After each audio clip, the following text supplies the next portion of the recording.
Hello friends, आप सभी का स्वागत करते हैं अपने चैनल जीके विद डीके पे। और आज हम लोग देखेंगे 12 मई का करंट अफेयर्स समसामयिक घटना। चलिए शुरू करते हैं। तैयारी जीत की। नंबर पहला क्वेश्चन, राष्ट्रीय सांख्यिकी ब्यूरो द्वारा जारी एक आंकड़ा के अनुसार किस देश की जनसंख्या वृद्धि दर शून्य के करीब पहुंच गया है? तो वो चीन की जनसंख्या वृद्धि दर अभी शून्य के करीब पहुंच गया है। चीन जनगणना रिपोर्ट के अनुसार वहाँ का जो वार्षिक वृद्धि दर है वो 0.04% से घटकर 0.53% पे आ गया है। नंबर सेकंड क्वेश्चन, अंतर्राष्ट्रीय नर्स डे कब मनाया जाता है? तो ये 12 मई को मनाया जाता है। फ्लोरेंस नाइटिंगेल जी को यह समर्पित है और 1965 से ये शुरू किया गया था और नर्स की भूमिका को उजागर करने के लिए यह मनाया जाता है। नंबर 3, शानमुंग सुंदरम को किस राज्य का नया अधिवक्ता नियुक्त किया गया है? तो ये तमिलनाडु का नया अधिवक्ता इनको नियुक्त किया गया है। नंबर 4, मिशन हौसला मुहिम किस राज्य की पुलिस द्वारा शुरू किया गया है? तो ये उत्तराखंड की पुलिस द्वारा शुरू किया गया है और कोविड मरीजों को ऑक्सीजन तथा बेड और सारी सुविधाएं उपलब्ध कराने के लिए ये शुरू किया गया है। नंबर 5, भारत के किस झील में फ्लोटिंग एम्बुलेंस की शुरुआत हुआ है? तो ये श्रीनगर डल झील में शुरू किया गया है और इसे तारिक अहमद पटलू द्वारा शुरू किया गया था, जिसे अभी बहुत बृहद स्तर पर ले लिया गया है। नंबर 6 क्वेश्चन, हाल ही में सुर्खियों में रहा ई संजीवनी ओपीडी आउट पेशेंट डिपार्टमेंट को किसने विकसित किया है? तो सीडैक ने विकसित किया है। सीडैक का फुल फॉर्म होता है centre for development of advance computing. और ई संजीवनी एक टेलीमेडिसिन है और इसके ये जो शुरू हुआ है ये ई संजीवनी, इसके तहत क्या होगा? तो जो भी सेना के पूर्व डॉक्टर्स हैं वो कोविड मरीज को परामर्श देंगे। और सीडैक की स्थापना 1988 में हुआ था। इसका मुख्यालय पुणे में है। नंबर 7, मनोज दास अंतर्राष्ट्रीय साहित्य पुरस्कार प्रदान करने की घोषणा किस राज्य ने किया है? तो ये ओडिशा राज्य ने किया है और ये उड़िया और अंग्रेजी के साहित्यकार थे जिनका हाल ही में निधन हो गया है और इन्हें 2001 में पद्मश्री मिला है, 2020 में पद्म भूषण और सरस्वती सम्मान से भी इन्हें दिया गया था। नंबर 8, हाल ही में म्यूक्रोमाइकोसिस मरीजों का निःशुल्क उपचार की घोषणा किस राज्य सरकार ने किया है? तो ये महाराष्ट्र सरकार द्वारा किया गया है। ये कोविड से जो भी रिकवर हो रहे हैं उनका इम्यून सिस्टम कमज़ोर होने के कारण उनको ये बीमारी होने की आशंका रहता है और ये दिल्ली में बहुत ज़्यादा देखने को मिला था और वहीं से ये चर्चा में आया था।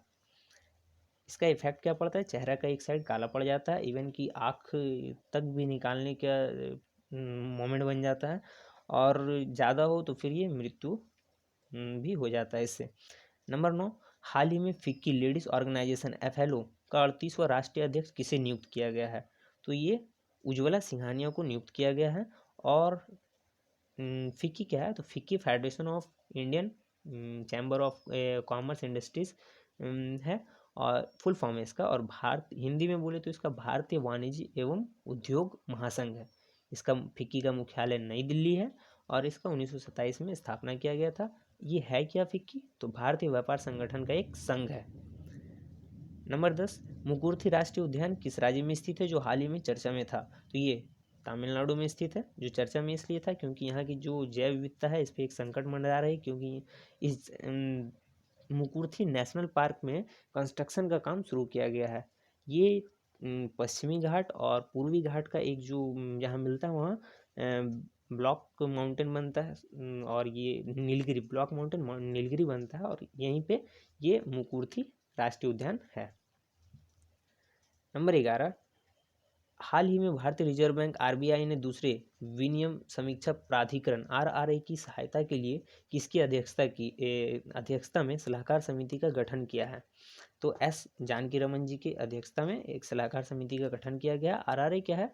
तो रेगुलेटरी रिव्यू अथॉरिटी होता है, जो विनियामक संस्थान है उन पे बोझ कम करने के लिए ये बनाया गया है और ये SK जानकी रमन जी इनकी अध्यक्षता करेंगे। SK जानकी रमन जी अभी SBI के MD भी हैं और इसमें ये जो समिति बनाया गया इसमें 6 सदस्य हैं और ये 1 मई 2021 को बनाया गया है और पहला ये बना था 1999 में RRA मतलब रेगुलेटरी रिव्यू अथॉरिटी, और ये अभी दूसरा बना है।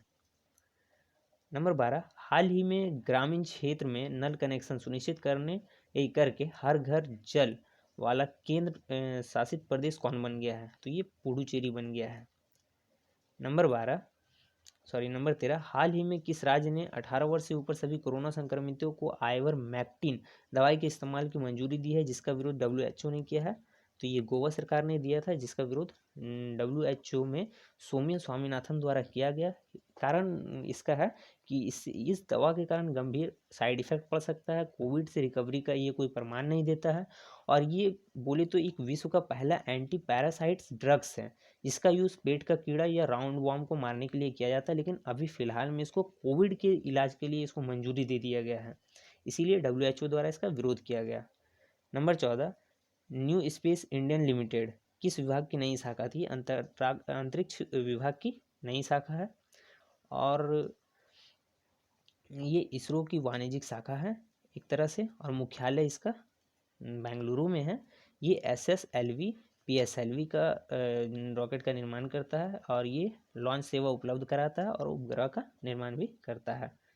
नंबर 15, भारतीय मूल का पहला व्यक्ति जिसने 15वां शेख जायद पुरस्कार जीता है, तो ये ताहिर कुतुबुद्दीन ने जीती है, और ये महिला है, और ये पहला व्यक्ति भी है पूरा इंडिया से जो अपने बुक के लिए अरेबिका और ऑरेशंस के लिए जीती है। नंबर 16, राष्ट्रीय सांख्यिकी ब्यूरो द्वारा जारी एक आंकड़ा के अनुसार किस देश का जनसंख्या वृद्धि दर शून्य के करीब पहुंच गया है? तो ये चीन का, ये पहला क्वेश्चन भी था। नंबर 17, किस देश ने सिंगल डोज वैक्सीन हाल ही में बनाया? तो रूस ने अभी सिंगल डोज वैक्सीन हाल ही में बनाया है, और ये स्पुतनिक लाइट है, इसे एक ही बार लेने से काम चल जाएगा। और नंबर 18 पे चलते हैं, हाल ही में अल अक्सा मस्जिद विवाद कहाँ पे हुआ है? तो ये गाजा पट्टी में स्थित है, जेरूसलम में। और हमसा एक आतंकवादी संगठन है, जिसे इजराइल उसे आतंकवादी संगठन मानता है, तो उसके कुछ आतंकवादी ये अल अक्सा मस्जिद में घुस गए थे, और जिसके पीछे इजराइल सेना जो है वो भी चली गई, और वहाँ पे नमाज हो रहा था, जिसमें 500 से अधिक आदमी वो घटना में घायल हो गया। उसी के जवाब में वहाँ पे एक तरह से गृह युद्ध वहाँ पे स्टार्ट हो गया है, और गाजा पट्टी ने इजराइल पे बम से हमला कर दिया, और उसके बदले में बोले तो इजराइल भी उस पर एयर स्ट्राइक किया है, जिसमें बहुत सारे बच्चे महिलाओं की मौत हो गई है, और इजराइल इसे हमसा बता रहा है कि ये हमसा आतंकवादी का जो बिल्डिंग था, हम उस पर एयर स्ट्राइक किए हैं। चलिए 19 नंबर पे चलते हैं, किस संगठन ने भारतीय कोविड-19 संस्करण को वेरिएंट ऑफ कंसर्न के रूप में वर्गीकृत किया है? तो WHO ने अभी जो इंडियन वेरिएंट था कोविड-19 का, उसको वेरिएंट ऑफ कंसर्न के रूप में वर्गीकृत कर दिया गया है, और इस वेरिएंट का नाम था B1617। नंबर 20, हाल ही में वर्षा जल संग्रहण के लिए फॉरेस्ट पाउंड वन तालाब योजना किस राज्य द्वारा चलाया गया था? ये हिमाचल प्रदेश द्वारा चलाया गया है। नंबर 21, कौन हाल ही में RBI के कार्यकारी निर्देशक बने हैं? तो जॉर्ज जे कटूर अभी RBI के कार्यकारी निर्देशक बने हैं। नंबर 22, हाल ही में कौन सा देश के प्रधानमंत्री ने अपना विश्वास मत खोया है? तो ये नेपाल KP ओली साहब जी अभी अपना विश्वास मत खो दिए हैं। नंबर 23, हाल ही में ट्विटर ने भारत को कोविड-19 संकट के समाधान के लिए कितना $1 मिलियन दिया था? ये $15 मिलियन ट्विटर द्वारा दिया गया है। नंबर 24, हाल ही में रेडियम समूह के शोध के अनुसार सबसे अधिक ग्रीन हाउस गैस का उत्सर्जन करने वाला देश कौन है? तो चीन है, 27% है, फिर अमेरिका 11% है, भारत तीसरे नंबर पे आता है। ये था लास्ट क्वेश्चन, ख़त्म हो गया ये, और आप सभी को धन्यवाद। लाइक कीजिए, शेयर कीजिए, सब्सक्राइब कीजिए, और सपोर्ट अपना बनाए रखिए। मिलते हैं अगले वीडियो में, अभी के लिए बाय, टेक केयर।